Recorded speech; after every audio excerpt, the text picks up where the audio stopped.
So, CEO with Rust. So, as I was saying at the very beginning, there's a Rust crate for CEO, which is called CRSEO.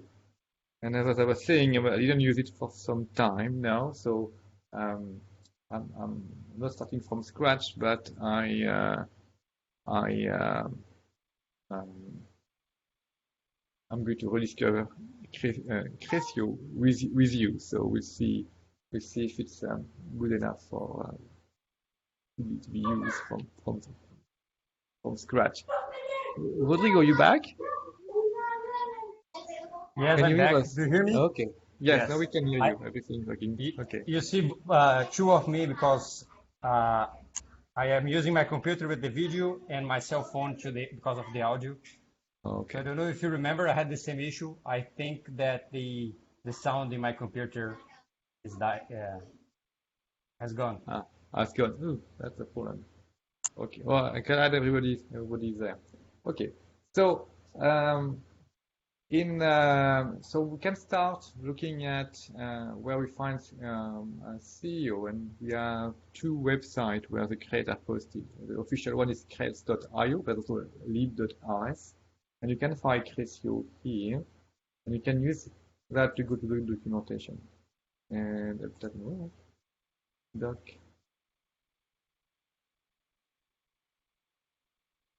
It's an older version, which is there. Okay. Okay, now you see, if it's good that I'm starting from not assuming that I know Rust, I know CRSEO because on the website apparently it's an older version of CRSEO. So we better than for you to start if you want to use it by cloning it from the website, from the GitHub repository. But anyway, it's still going to be interesting to look at the documentation. So when you have cloned it, I have it on my machine already, so I don't need to clone it, but it is nice to open the documentation and see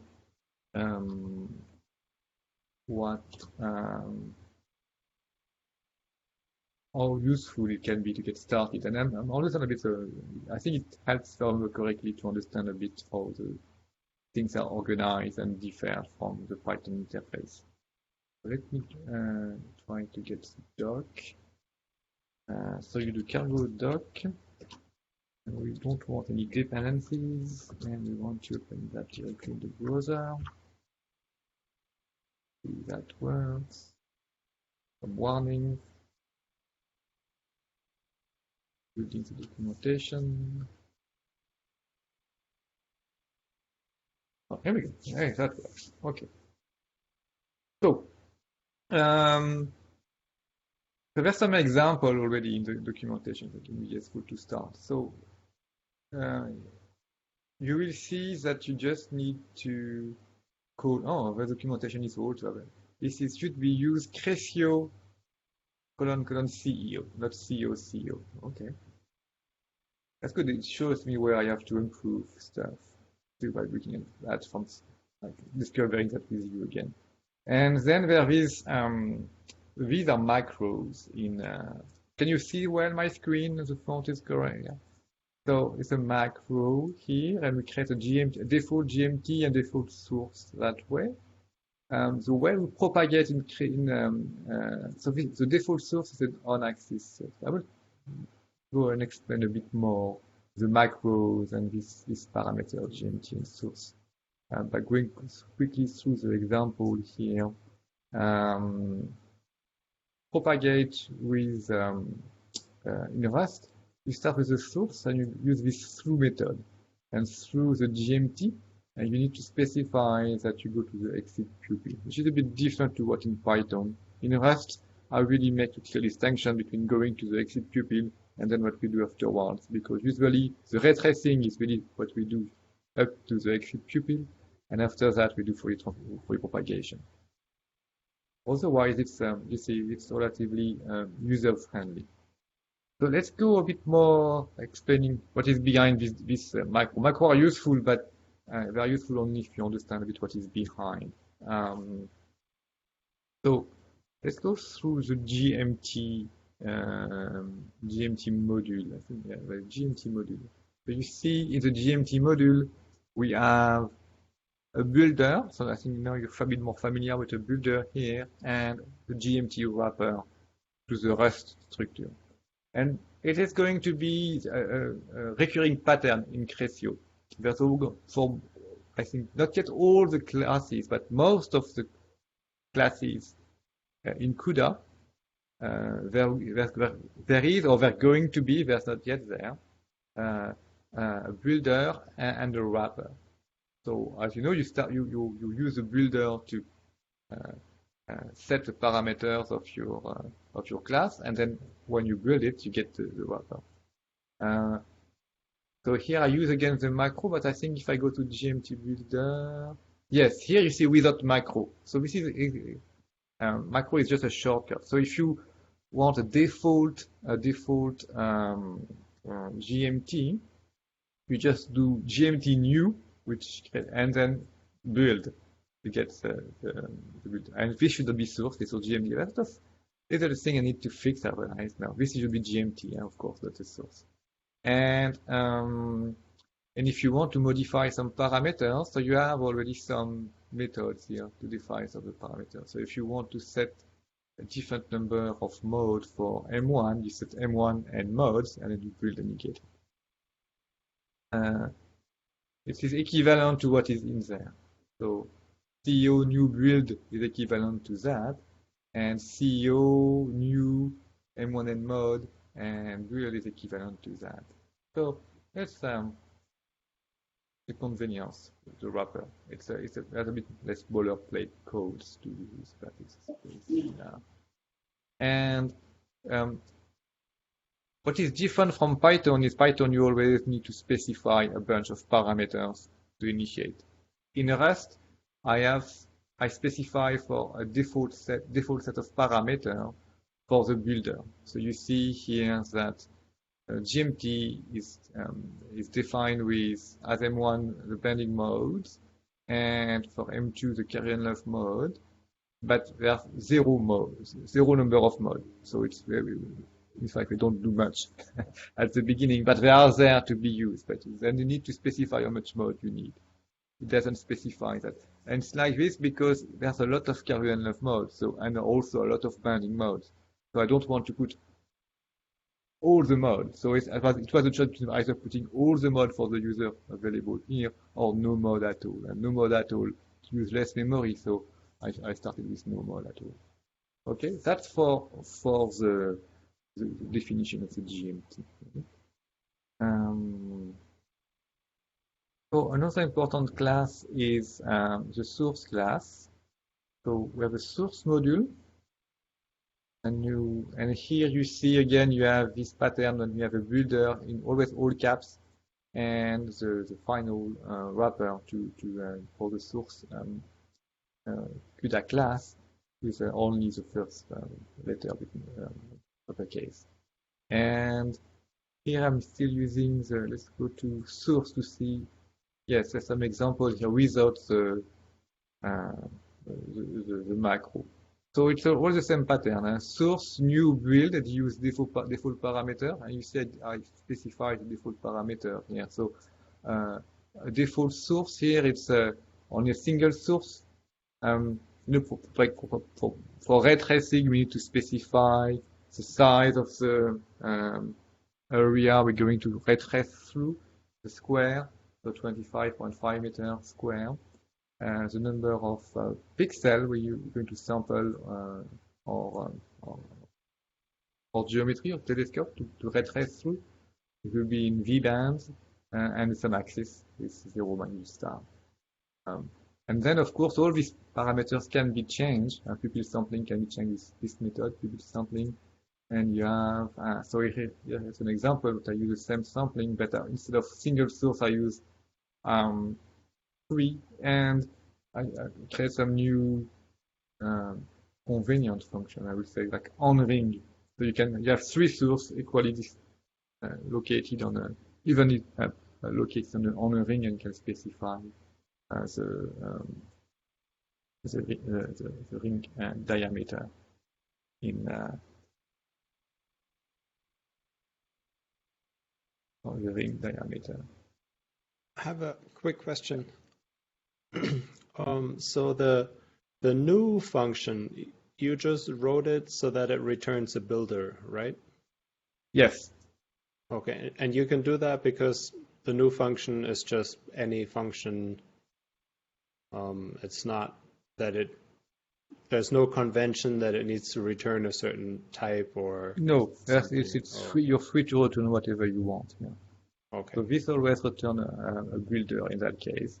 And then this allows us to update the default parameter if you want to. And then you build it and you get the final object. And that's But you won't go ahead. And that's just like a common pattern. That's just what people do, right? This whole builder. In the Rust community, approach. it's very, very common to do that, yes.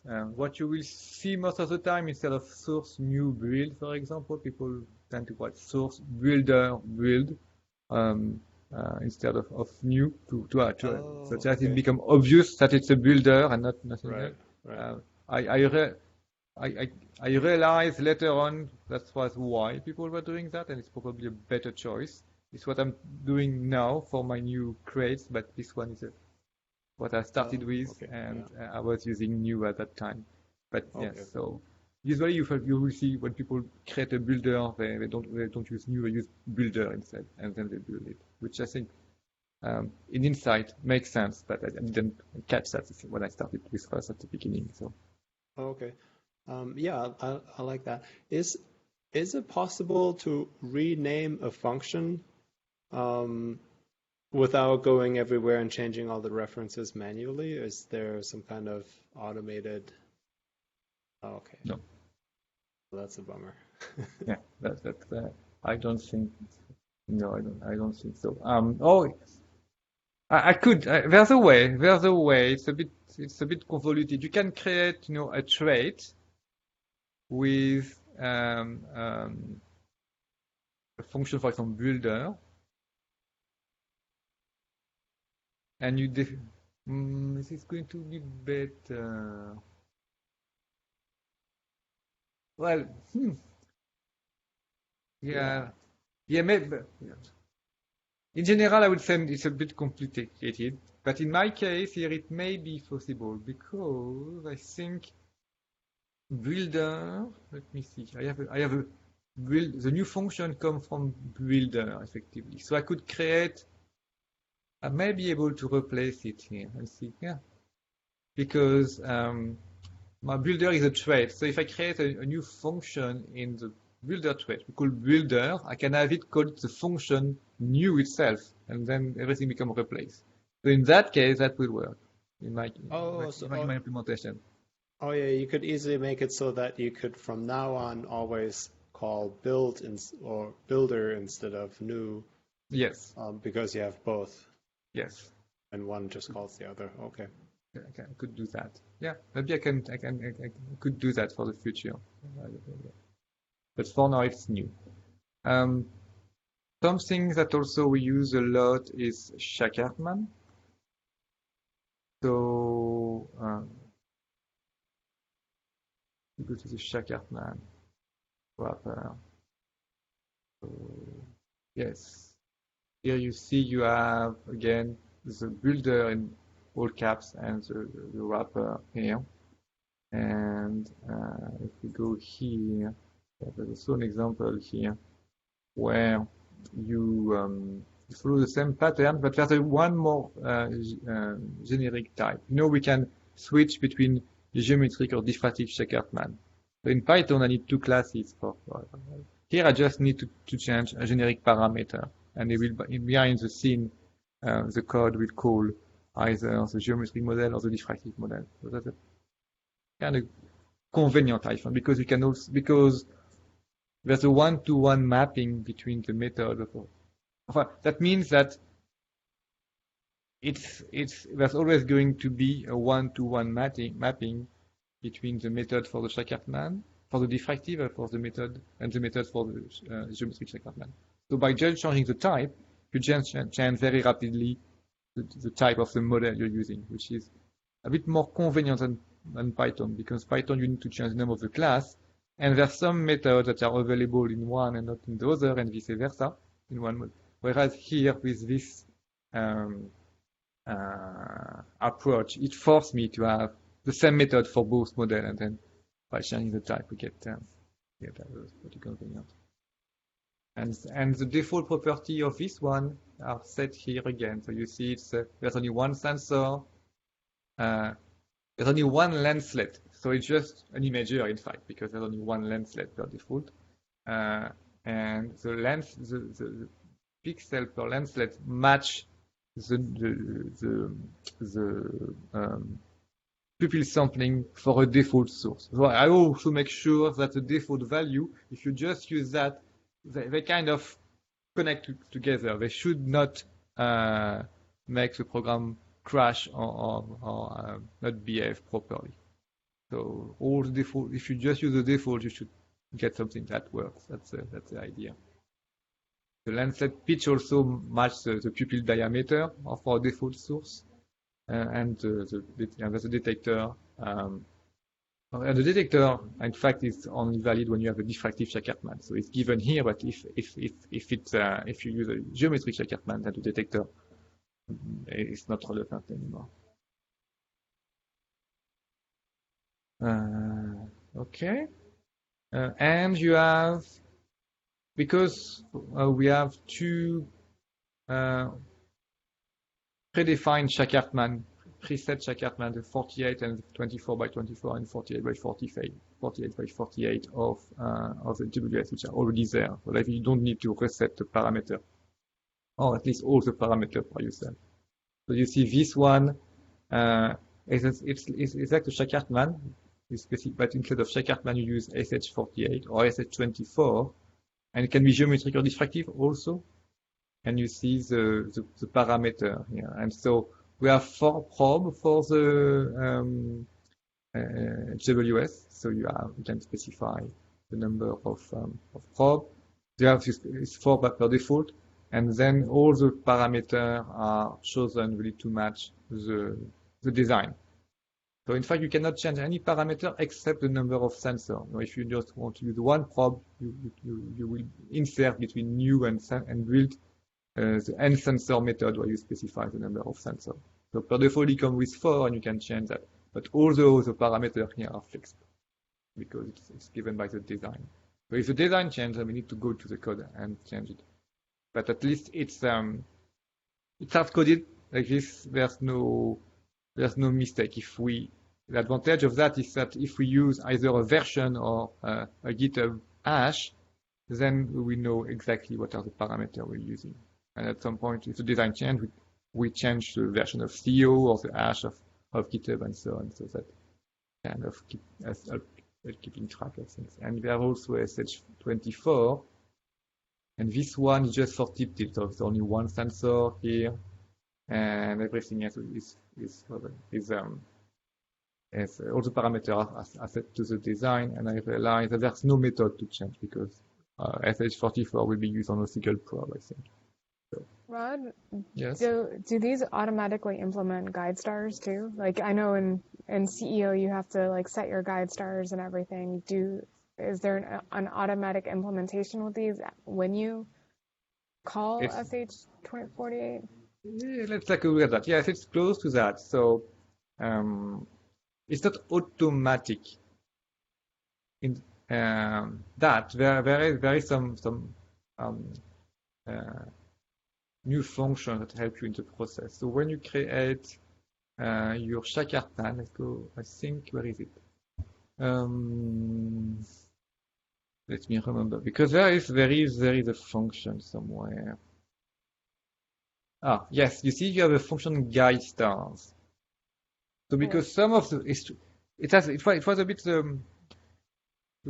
not a difficulty, but sometimes potential source of mistake when you use CEO with Python is that you specify your guide star separately, and some parameter of the guide star depend on the Schachertmann waveform tensor. For example, the pupil plane sampling and etc. And if you don't do a little mistake by translating the parameter of the Shakartman into parameter for the source there, then your program will crash, or it won't even worse. It won't crash, and you will look at your wavefront and you won't recognize it. It will be very weird. So it's something I try to solve here with the guide stars functions. So you still need to pass a source builder because not all the parameters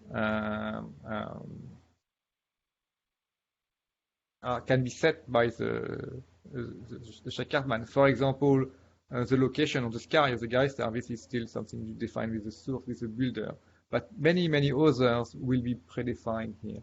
And I should probably improve the documentation by telling what is set and what is not set here. But if I go, so you see in the documentation, when the documentation is a bit sparse, like it is for this function, you can always go to the source.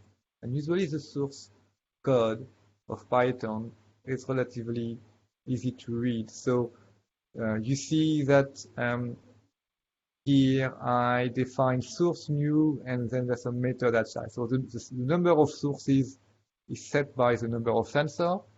The pupil size is the number of lenset multiplied by d, which is the pitch of the lenset, and the pupil sampling is set for you too. So like this kind of little mistakes that you can have in Python won't exist anymore if you use like that. You can define the source independently, like we do in Python, but it's preferable to do it that way, like this. It will catch up some mistake.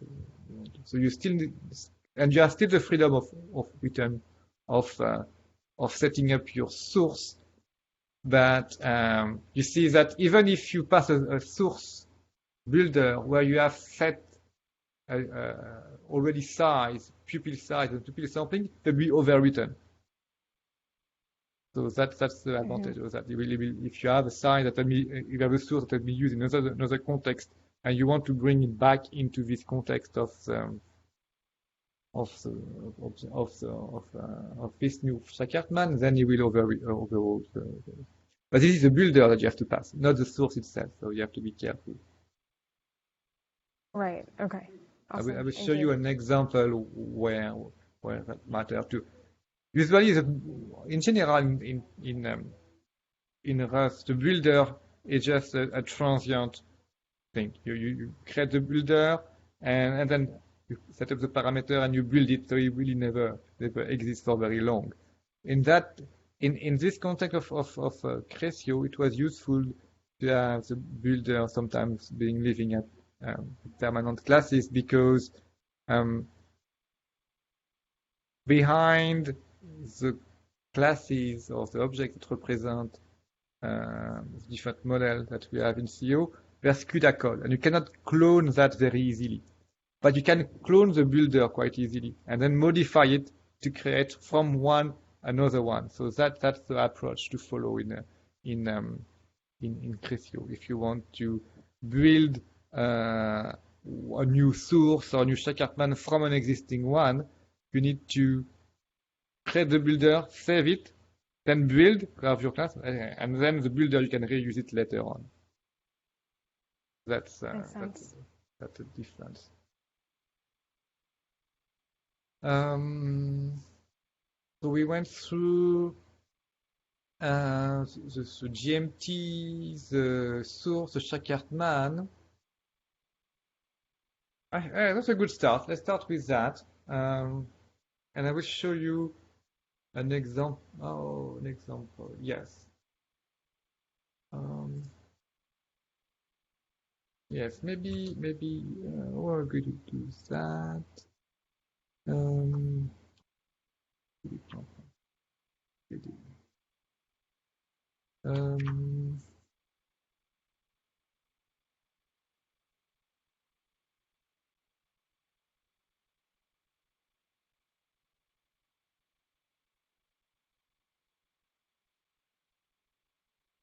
A new session 2. Let's see what happens.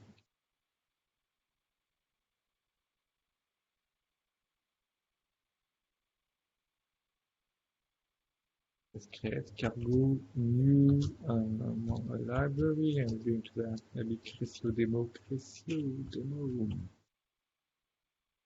Okay, c'est the CRSEO demo. PD CRSEO demo. Okay, here we are, and we're going to add CRSEO cargo add CRSEO. So if you just do CRSEO like this, you will go to the create IO repository and get that. It seems to be outdated a bit with this repository. So maybe don't do that right away. So you can do either git and specify the URL of CRSEO that of the repository on GitHub. I've experienced some issues sometimes doing that. I've not completely figured out why. It's because CRSEO as origin or CEO, it's in CUDA, so the code needs to be compiled, and there's something happening sometimes. It doesn't work all the time. So maybe the preferred approach for me right now, what the best advice I could give you, is to clone the repository of CRSEO into another directory on your machine, build it there, and that should work, the build. And then when you have an application you want to use it, you refer to it by giving the path to the repository, which for me is going to be, I think, CRSEO. No, not yet. CRSEO. It's a local path. Yeah, maybe it's just me, but when you enter something on your command line, it's like hidden under all the controls for BlueJeans. Okay, is it true for other two? Because it's in the bottom left corner. I just double click to zoom in, and then I can see it bigger, and it's away from the controls. Oh, I'm doing the same. Ah, you figured it out. Okay. Yeah, that actually works for me too. Okay.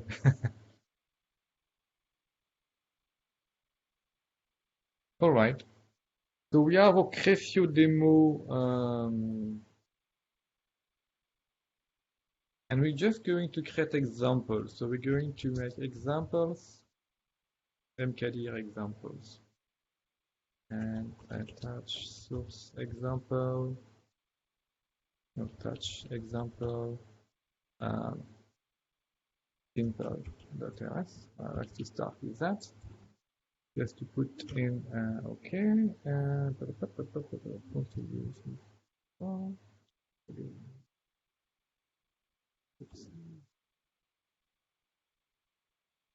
Session 2.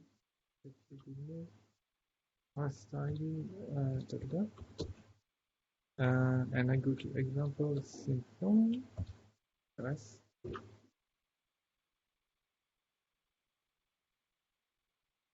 Let's make it a bit darker.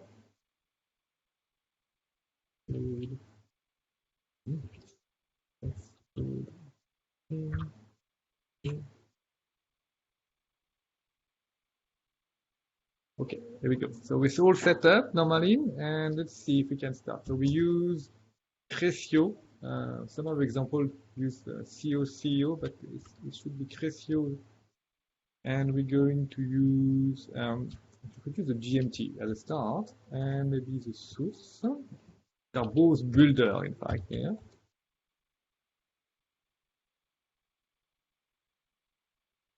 Source.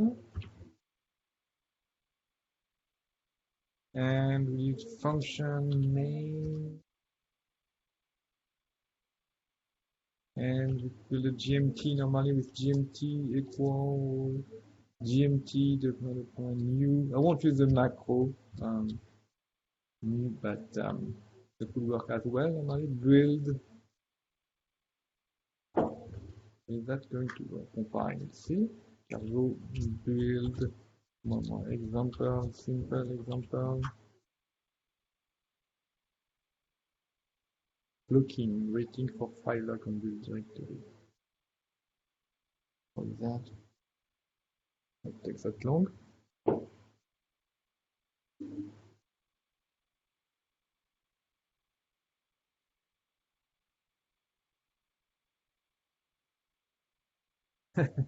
You know what happened? It's blocking. Oh my God. Do you have a file open somewhere that it needs to replace? Okay, here we go. It's what's happening now. It's the editor. I will have to close the editor. The editor, you know, it do analysis on the fly of the code. So you lock it, and normally it's very fast, but for some reason it takes a lot of time. And but this time it's free, so it's compiling. Let's see. It download, it gets CRSEO compiling and everything. What CRSEO is, you see, is building CRSEO is standing at the bottom. Yeah. So it's really building the CUDA core, CUDA, yes, by this year. And so it's why I use the path, direct path to a directory. I don't know exactly why, but sometimes when you use either the Git or even the CRSEO, it downloads everything and tries to compile it and it generates some error. And it doesn't happen all the time, so it's probably something that I have not done properly. But if you clone the repository and then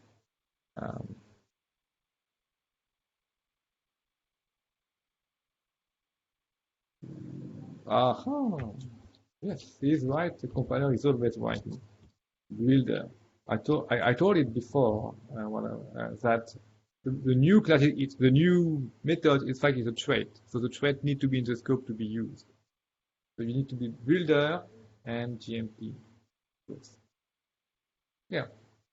On the other hand, it's nice because now you know that you're going to use builder, not really the other way. So that should help. Now, I will have to take care of all the warnings. There'll be too much warning there. Yes, it's compiling, so it should even run. Let's check. Oh, okay, I didn't run. I have NVIDIA. I have yeah. I have to try to fix that. It's my it's just my laptop here. The issue is nothing else than that. My graphic card, which doubled down on my compute card for CRSEO, is some issues. Let's see if I can reset that. If we do, yeah, NVIDIA reset.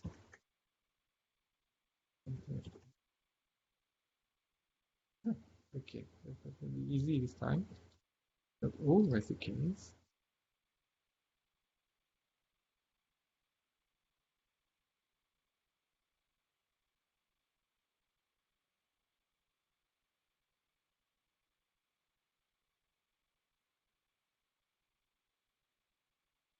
Okay, it's compiling and running. So let's make a source too.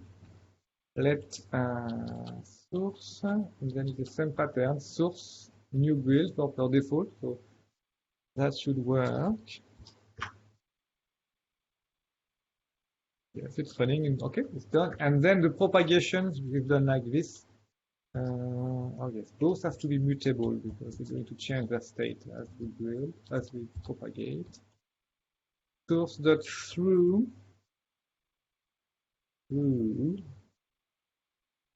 a mute GMT, and we go down to the executable. Okay, that the propagation should work. No, what did I forget? Oh yes, spelling. What did I do wrong? Method not found.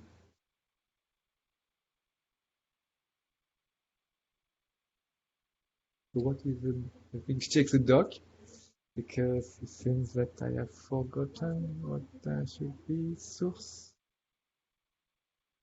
Who is this method through? Doesn't show up here. Ah, is it a thread too? Maybe it's a thread that I need to import. Through. It's there. But a source for system of document the propagation. Great. Will it require propagation then? Maybe.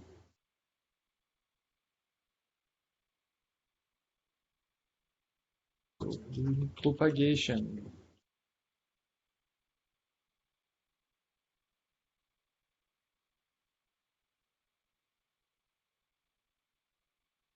No, it's not that.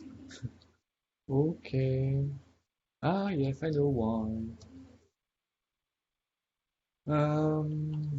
Because the builder can fail, so it's a result, so we need to unwrap it. I forgot about that, I think. And yeah, you should have seen because you saw that in the type that the analyzer is putting, so it should be unwrapped otherwise. That's why it was on pilot 2. That's why.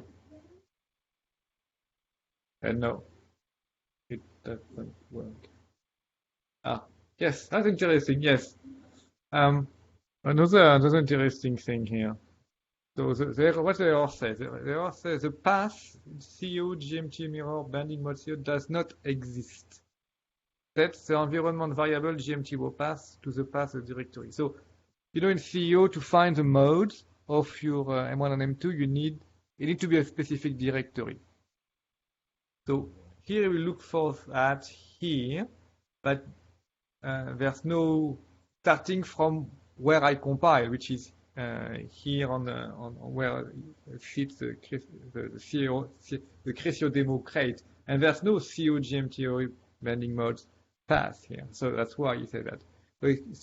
But what I can do is I set up an environment variable to tell him where they are. So if we do in Bash on Linux, is export GMT modes path equal probably if I go to where I can go to home project in like projects. I can go to the CRSEO version, go to CEO, go to GMT mirror, and it should be there. Let's see if that works.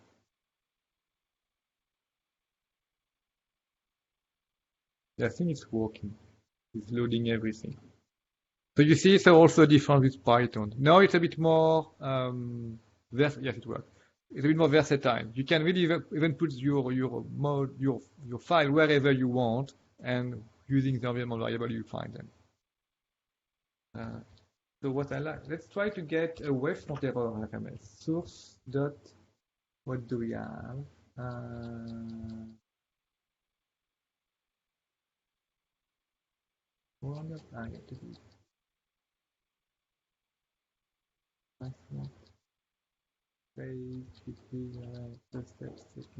You see there's a bunch of routine you can use to get the wavefront error RMS. Ah, here we go. Wavefront error RMS. You have two. You have wavefront error RMS, which written in meter, and you have wavefront error 10 to -9, which will be nanometer. That's another function I created, which is quite useful. Which is giving them, so you don't specify the unit like you can do in Python. There's no easy way to, I found, at least at the time I was coding that, I found in Rust, but physical trick of using a wavefront error with 10e to the something, it helps.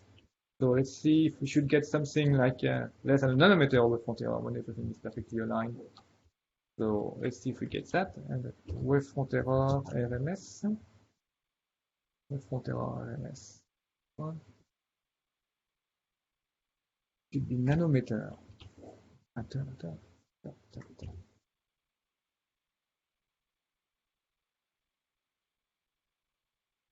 Oh, what is saying to me? Oh, yes, because if you have multiple source, it returns a vector that you cannot plot. You cannot interact like this. You need to have this little quirkiness here for a vector. Meaning print debug mode instead of display mode. Yeah, it's little. But usually if we go back maybe to the error code when you have that, because it's something you can see quite often. When you say something like this doesn't display, it will tell you what to do. In format string, you may be able to use that, or even better that for pre-printing. So the compiler will tell you if it cannot display, give you a hint of what what you could try. That's what we did. Yeah. But you see, wavefront RMS less than a nanometer. That's okay. That's very very straightforward, I think, to get started. Do you have any question, or is it as straightforward as I think? Maybe. Oh, that's all right. It's all right. I think just you need to get used. For example, there are people that was like used to work with CAO. It's just different way to do that. Yes, it's not really different. I try to take the lesson learned from Python and being aware of the source points sometimes of the Python interface and try to improve on what we learn from that. So we have a little bit of time left. I'm going to walk you through an example that I wrote in that come with the CRSEO crate. CRSEO examples. There's a SH48, and we can go through that. Let's go through this example. So here we see I start with creating a default GMT, which is equivalent to what we just did, but using a macro. So this is really equivalent to C. Pull out what I just did. This is equivalent to that. Let me GMT is equivalent to that. Okay. And here I call what I call the wavefront sensor blueprint. So it's where I create a builder and I keep it as a builder because I'm going to reuse it a few times. So here I introduce the Shack-Hartmann 48 wavefront sensor, which is default parameter before. And here I specify the wavefront sensor type is declared in the. So it's declared here. You have the type available. It can be Shack-Hartmann diffractive or Shack-Hartmann geometric. And I alias the name as wavefront sensor type. Like this, if I want to switch one to the other, I just have to cut as wavefront sensor type here and move it there, and then recompile. That should work the same. So that's a bit convenient. So let's look at the blueprint. So this is the default Shack-Hartmann wavefront sensor 48448 with the default parameter I just mentioned that we can find in the documentation. And I reduce the number of sensor, which is by default 4 to 3. Yeah. Right? And then from this basic blueprint or builder of, I like to call it a blueprint of the wavefront sensor. Now I create first a guide star using the guide star function. So Brian has a very good insight here by asking if we could define the guide star from the sensor. The answer is yes, but from the builder of the sensor, not the sensor itself. Guide star, and the guide star, I'm going to use a single guide star on axis. So you can specify optionally a source builder where you can position your guide star and so on. But here I don't specify a template, and guide star returns the builder. So I start to change the parameter of the sources. So what you get, so you start with the wavefront sensor builder, and guide star return a source builder, and then I start to change the parameter here. So I put them on the ring. There's the 3 of them because the number of sensors is 3. 6 arc minute radius or diameter. It must be radius, but it should be the documentation. It is not right now. You have to check. It must be radius. And the fluid half max of the source of the PSS, and then I build it, and then I get my source, not my guide star. So this is how you can create like this your new source, but starting from the sensor.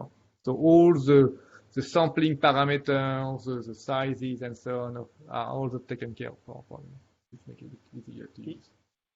Is there a function to change the brightness of the guide stars? It should be, yeah.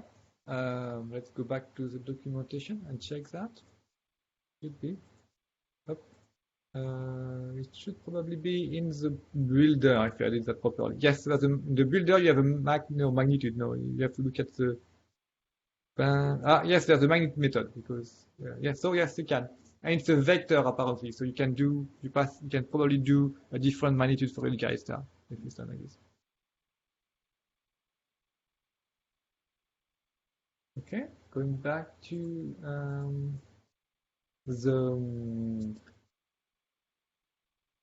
so now that I have defined the guide star, I define the wavefront sensor itself from the same builder. You see the wavefront sensor blueprint is reused here, and then we build on it. At that point, the wavefront sensor builder will be consumed, so you won't be able to use it. But I could insert a clone here, like something like, if I do that, then the wavefront sensor builder will live on. But here I don't need anymore, so I just don't do that. Okay. Then I default the default. I define a default source and a default atmosphere. Yeah, I didn't specify the atmosphere. We can look at atmosphere and documentation. It can be useful too. So we saw our source is defined by default on an on-axis source with this parameter in V-band. If we go back to here to the atmosphere, again same parameter. You have the builder and the final object, and we go to atmosphere.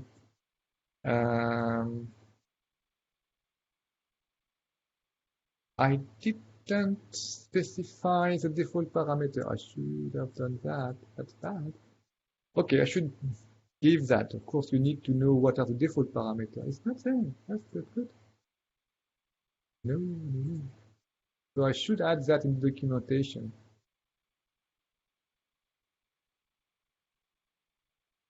It's here. In the default. Yeah, I should copy and paste that here. Okay. So something that's good that I do that, because if you don't see that here, the default parameter, because I didn't copy them here.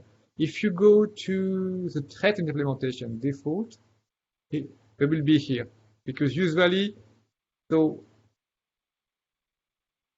Rust come equipped with a default trait on your object. So like this, you can create an object with a default method, and it will use whatever parameter you define here. So here you have that. Here, looking at the default method, you have all the parameters. So you see the R0, L0, weighted angle. So it's a default atmosphere defined for the GMT. So if we go back to make sure I'm clear, GMT. So there's also a default method here. And it makes me lying. It should be the parameter here. Okay. The dog should be improved a little bit. You can see that now. But anyway, if you don't see the parameter here, you should also look at the default method. They should be in the same place, but okay, they are there, but that's for what I realized. Okay, anyway, the parameters are defined here. So the default atmosphere follows the same pattern. So again, it's a bit convenient on Python. Like this, the default atmosphere is always there, and then through the builder, you could also modify the R0, the L0, and so on and so forth. Here I propagate it's about time, so I'm going to, let me see, I will stop soon. And then we continue next week. So here I do a first propagation of the wavefront sensor guide star through the GMT down to the exit pupil, and I do that such that I can then calibrate with the wavefront sensor, the reference slopes and the valid landslet based on this propagation passing the guide star and the threshold for the valid landslet. So it's very similar to Python in that case. You do first propagation and whatever you have. I don't want to take much of your time, but because what I'm doing after is calibration of building a calibration matrix with in CRSEO. What Do is you the want to 0.8? Sorry. It's the valid lancet threshold, like you got have it. in Python, you see? Thanks.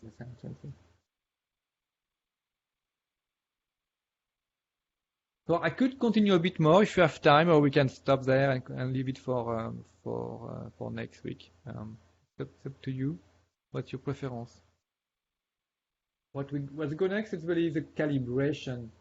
Well, the calibration between the modes, maybe of M2 here, of M1, I don't remember, and the sensor, building a calibration matrix. Release that for next week? Or you want to continue?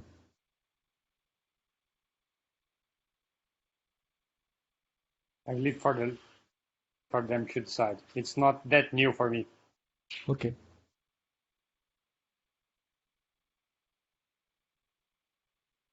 So we stop here for this?